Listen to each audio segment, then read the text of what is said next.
আওয়ামী লীগ বাংলাদেশের রাজনীতিতে অটোমেটিক্যালি ফিরে গেছে, আন্তর্জাতিক মহল থেকে এবং দলীয়ভাবে।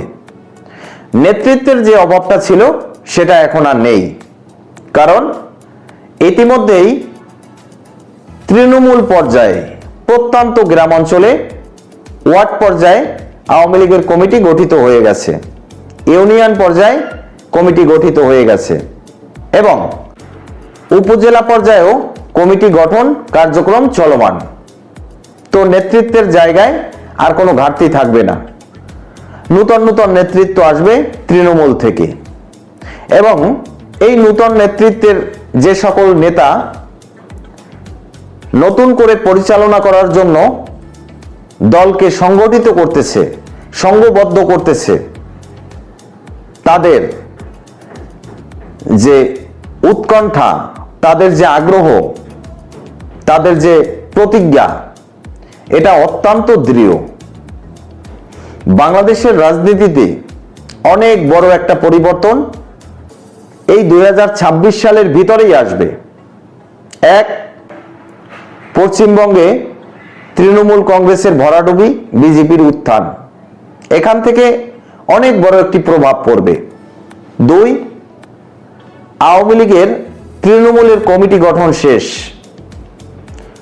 আওয়ামী লীগকে নেতৃত্ব দেওয়ার জন্য নূতন নূতন নেতার জন্ম হয়ে গেছে। তারা রাতের অন্ধকারে শপথ নিচ্ছে, আওয়ামী লীগকে ফেরাবে, শেখ হাসিনাকে ফেরাবে, এই সব কিছু নিয়ে। আন্তর্জাতিকভাবে আওয়ামী লীগ সক্রিয় হয়ে গেছে। ইতিমধ্যেই জাতিসংঘ থেকে আওয়ামী লীগকে ফেরানোর জন্য, শেখ হাসিনাকে ফেরানোর জন্য সকল প্রকার মিথ্যা গায়েবী মামলা সবগুলোকে তুলে নেওয়ার জন্য সরকারের উপরে চাপ প্রয়োগ করা হচ্ছে, বারবার তদারকি করা হচ্ছে। বাংলাদেশের সর্বোচ্চ আদালত সুপ্রিম কোর্টের যে আইনজীবী সমিতির নির্বাচন হলো, সেই নির্বাচন আওয়ামী লীগ বিহীন হলো, সেটা নিয়ে সরকার এখন দুশ্চিন্তার মুখে। ইউরোপের 10 লক্ষ আইনজীবীদের একটি সংগঠন সিসিবিই, তারা সরাসরি তারেক রহমানকে চিঠি দিলেন, আওয়ামী লীগকে ছাড়া কেন সুপ্রিম কোর্টের বার কাউন্সিলের নির্বাচন হলো এবং সেই নির্বাচনে কেন 34% ভোট পড়ল। আমেরিকা থেকেও আওয়ামী লীগকে ফেরানোর জন্য লবিং চলতেছে। ভারত সরাসরি হুমকি দিয়ে রেখেছে। রাশিয়া রূপপুর পারমাণবিক বিদ্যুৎ কেন্দ্রের কাজ শুরু করেছে। আপনারা তো আমার ভিডিওর মাধ্যমে, যারা আমার চ্যানেলের নিয়মিত গ্রাহক, তারা ইতিমধ্যেই জানেন যে শেখ হাসিনার সাথে রাশিয়ার কত ভালো সম্পর্ক। তো এইভাবে দেশীয় এবং আন্তর্জাতিকভাবে আওয়ামী লীগ সক্রিয় হয়ে গেছে। তো আওয়ামী লীগের সক্রিয় হবার এই সব কিছু নিয়ে আজকের ভিডিওতে বিস্তারিতভাবে আলোচনা করব। ভিডিওটি মনোযোগ সহকারে ধৈর্য ধরে কন্টিনিউ করুন এবং শেষ পর্যন্ত দেখার পরে যদি ভিডিওটি ভালো লাগে তাহলে লাইক দিয়ে চ্যানেলটা সাবস্ক্রাইব করবেন এবং কমেন্ট করে আপনার মূল্যবান মতামত জানিয়ে যাবেন। বলছিলাম দর্শক, আওয়ামী লীগ ফিরবে, শেখ হাসিনা ফিরবে, এ কথাটি মানে হচ্ছে তারা ফিরবেই। ফেরার মতন সকল ধরনের পরিকল্পনা তারা প্রণয়ন করেছে। এই 2026 সালেই আওয়ামী লীগ বাংলাদেশের রাজনীতিতে পুরোপুরিভাবে সক্রিয় হয়ে যাবে। তাদের বিরুদ্ধে কোনো নিষেধাজ্ঞা থাকবে না। যত প্রকারের গায়েবী মামলা আছে দেখবেন সব উধাও হয়ে গেছে, ডক্টর ইউনূসের মতন। তারেক রহমান সাহেব এখন বর্তমান বাংলাদেশের প্রধানমন্ত্রী, তার নামেও ছিল মামলা, এখন নেই। ডক্টর ইউনূসের নামেও মামলা ছিল, এখন নেই। শেখ হাসিনার নামেও থাকবে না। এইভাবেই উধাও হয়ে যাবে, কোনো মামলা থাকবে না। একদম ফেরেশতা হয়ে বাংলাদেশে ফিরে আসবে। যেভাবে ডক্টর ইউনূস ফেরেশতা হয়ে, আল্লাহর ওলি হয়ে বাংলাদেশে অবতরণ করলেন, 17 মাসে দেশকে একদম ধ্বংস করে দিয়ে চলে গেলেন। সুদখোরের ধ্বংসাত্মক কাহিনী নিয়ে একটি ভিডিও করব এই ভিডিওর পরে। তো আওয়ামী লীগ ফিরবে না কেন, এই কথাটির কোনো উত্তর আছে? কেন ফিরবে না? আওয়ামী লীগ এই দেশের জন্য কি না করেছে? কত বড় বড় মহাসড়ক করেছে, যত উন্নয়ন করেছে, স্বাধীনতার পরবর্তীকালীন সময় থেকে আজ পর্যন্ত কোন সরকার করেছে? কেউ করেছে? কেউই করতে পারেনি। হাসিনার এই 17 বছরে যা তিনি করেছেন, এখন পর্যন্ত যারা টিকে আছে তারা সবাই ওই সেই যে হাসিনা গাছ লাগিয়ে গেছে, সেই গাছে যে ফল দিচ্ছে সেই ফল খেয়ে বেঁচে আছে। এমনকি রূপপুর পারমাণবিক বিদ্যুৎ কেন্দ্র, যার উপরে এখন বাংলাদেশের বিদ্যুতের নির্ভরযোগ্যতা খুঁজে পেয়েছে সরকার, সেই বিদ্যুৎ কেন্দ্রটিও ওই শেখ হাসিনা তার করা। এই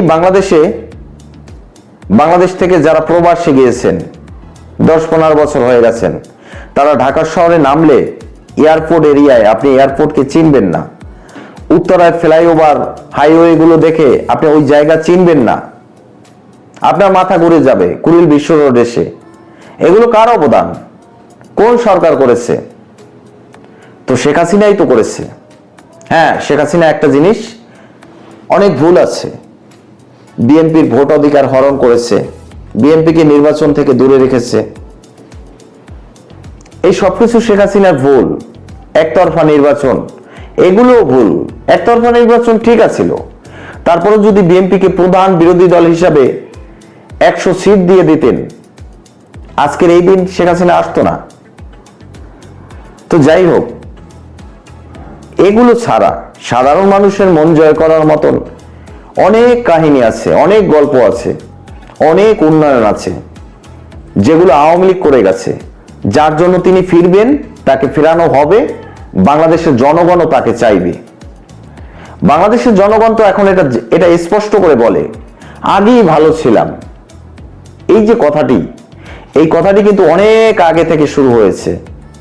দীর্ঘ 1 বছর আগে থেকে আমরা এই কথাটি শুনছি যে আগেই ভালো ছিলাম, হ্যাঁ এখন খারাপ আছে। বর্তমান বাংলাদেশে এমন কোন কাঁচা তরকারির দাম নেই যা কেজি 100 টাকা। যে কোনো ধরনের কাঁচা তরকারি কেজি 100 টাকা। এখন আমরা কোন দেশে বসবাস করছি? এখন এটা কি সরকারের দোষ? না, মোটেও না। সরকার তো বাংলাদেশের ক্ষমতায় আসলো এই শুক্রে 7 দিন। এই দেশটাকে তো মূলত ধ্বংস করে দিয়ে গেছে ইনুস, সুদখোরের বাচ্চা, 14 গোষ্ঠী সুদখোর এবং ভদ্রবেশী এক কুলাঙ্গার বহুরূপী। জানি না সরকার কেন তার বিরুদ্ধে পদক্ষেপ নিচ্ছেন না। দেশ বিক্রি করার বিভিন্ন ষড়যন্ত্র করে গেছেন। এই সবকিছুর বিচার কেন করছে না সরকার আমার জানা নেই, কিন্তু বিচার হওয়া উচিত। একটি স্বাধীনতার পক্ষের একটি রাজনৈতিক দল, যেই দলের প্রতিষ্ঠাতা বাংলাদেশের স্বাধীনতার ঘোষণা দানকারী, এরকমের একটি দলের বাংলাদেশের সরকারের ক্ষমতায় থাকার পরেও কেন এ ধরনের দেশদ্রোহীদের বিচার হয় না, সেটা একটি প্রশ্ন সরকারের কাছে। এবং এই অন্তর্বর্তীকালীন সরকার আমলে যারা যারা দুর্নীতির সাথে জড়িত ছিলেন, এদের প্রত্যেকের বিচার হওয়া উচিত। যদি না হয় তবে এই সরকারকে কেউ কোনোদিন আঙুল তুলে কথা বলবে যে তারা এই দেশদ্রোহিতার সমর্থন করেছেন, তারা দেশ বিক্রির ষড়যন্ত্রে সামিল হয়েছেন, ক্ষমতায় থাকতেও এই সকল দেশদ্রোহীদের বিচার করেননি। তো বাংলাদেশের বিভিন্ন প্রত্যন্ত গ্রাম অঞ্চলে বর্তমান সময় একচেটিয়া আওয়ামী লীগ প্রতিষ্ঠিত হয়ে গেছে। তাদের কমিটি গঠন শেষ।